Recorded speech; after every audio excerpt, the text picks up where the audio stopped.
Windranger is one of the most picked heroes of all time, yet for some reason people don't really know how to play her that well, and it might be because of the fact that she's changed so significantly in the patches over the past few years.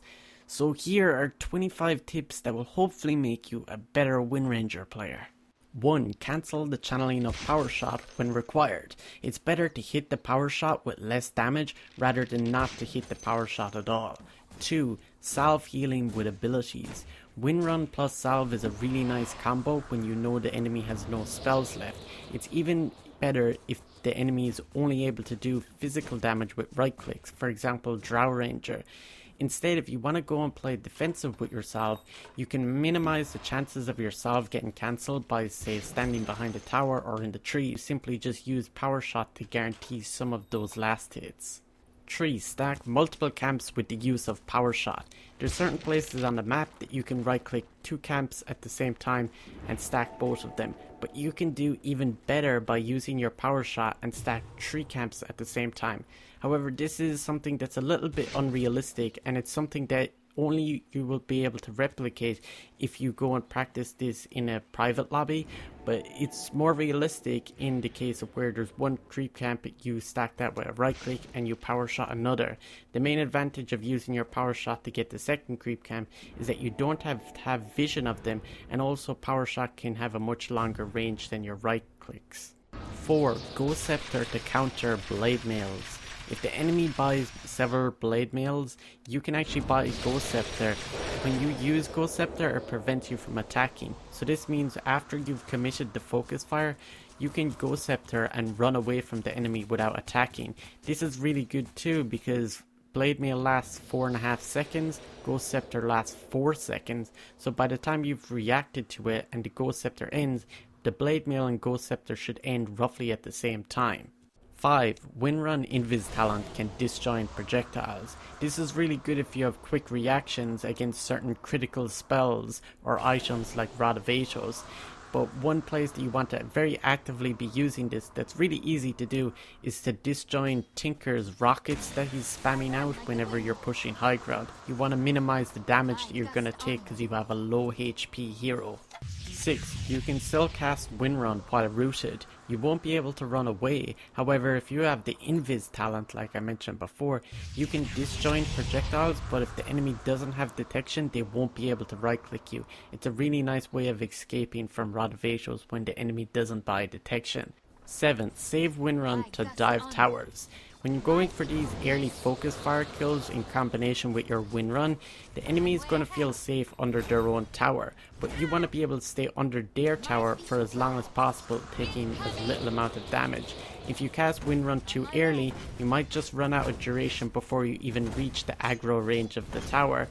And better off, the best time to use your Windrun is just as the projectile of the tower is going to hit you, not just when you enter the radius of the tower aggro. Just as the projectile hits you, that's when you use it.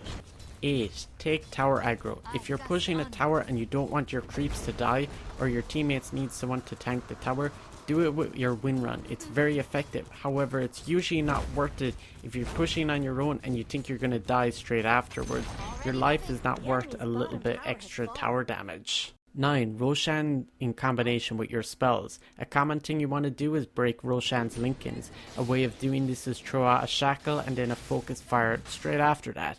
The problem is if you do it too quickly, focus fire will cast on Roshan first and end up breaking his Linkens. Your focus fire will go on cooldown and you won't get the focus fire buff. This is a pretty big problem and can diminish your ability to kill Roshan. Wait until Shackle flies through the air and hits Roshan. It ends up being pretty much like a projectile spell that you have to wait till it hits the target. And once you see that Linken's animation, then you go and use focus fire. The other interaction that's really important is you can use your Windrun to tank Roshan.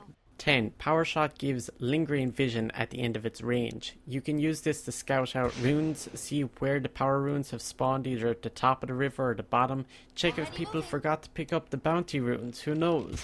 But you can also use this around the Roche pit. For maximum efficiency around Roche is that you can farm certain jungle camps and get vision inside the Roche pit at the same time. 11. Powershot is better to harass against high armor heroes. A hero like Sven or Naga, your right clicks won't do that much damage to them. So it'll be really important to hit your power shot in lane, because that's primarily where your harass will come from for these heroes. 12. High base attack time. This results in your ability to have more actions in lane. You can right click more units and pretty much do more actions in lane. You need to really exploit this. You can harass the enemy, you don't miss last hits at the same time. You can harass and deny. You also allows you to contest just overall more creeps in the lane. That's the really important thing here. So 13, buy a stick.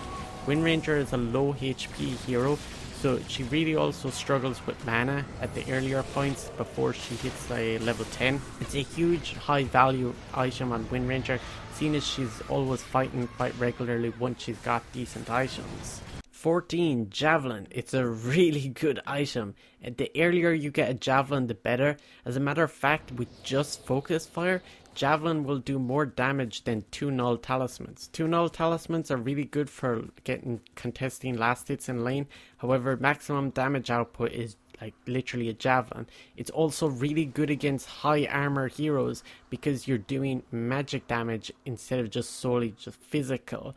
The damage from item effects are also not reduced by the damage reduction from your focus fire, so it makes it even like better. And this is a lot of the reason why people are going Maelstrom. It's against these high armor heroes.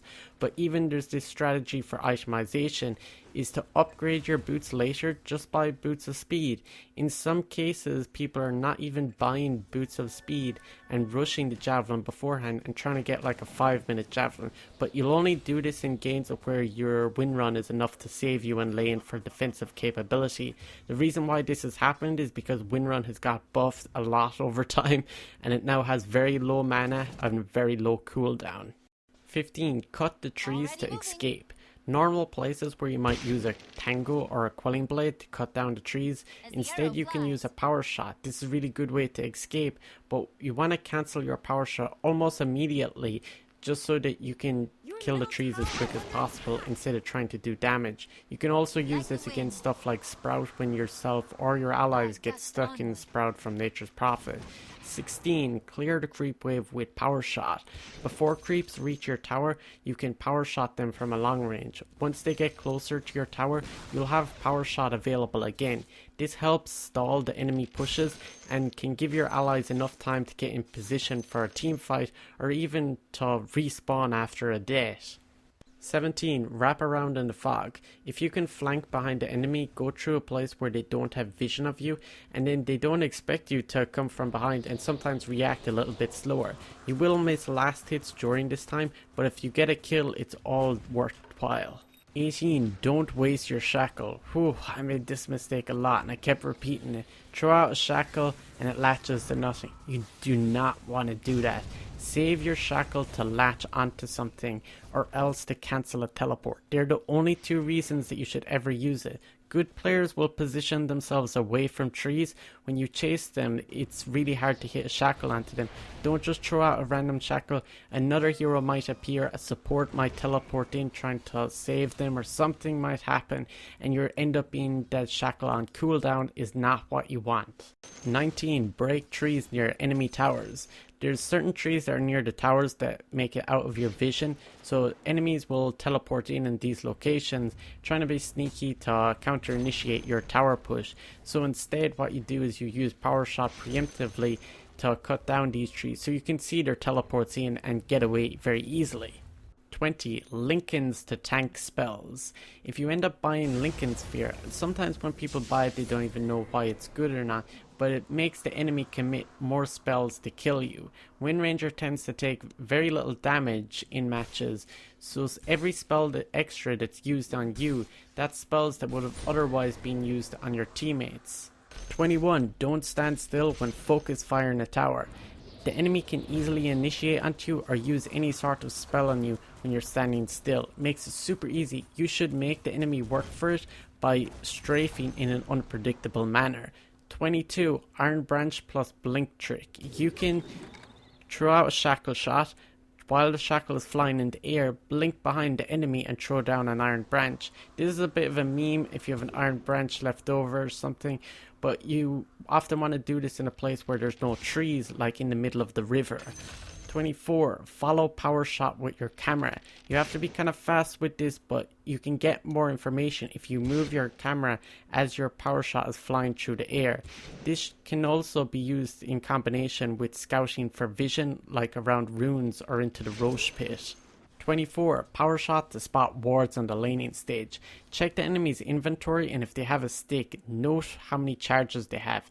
Then use Powershot from a place that they don't normally have vision of you, and if they gain stick charges, that means they have vision of you in that place that you're standing when you cast the spell.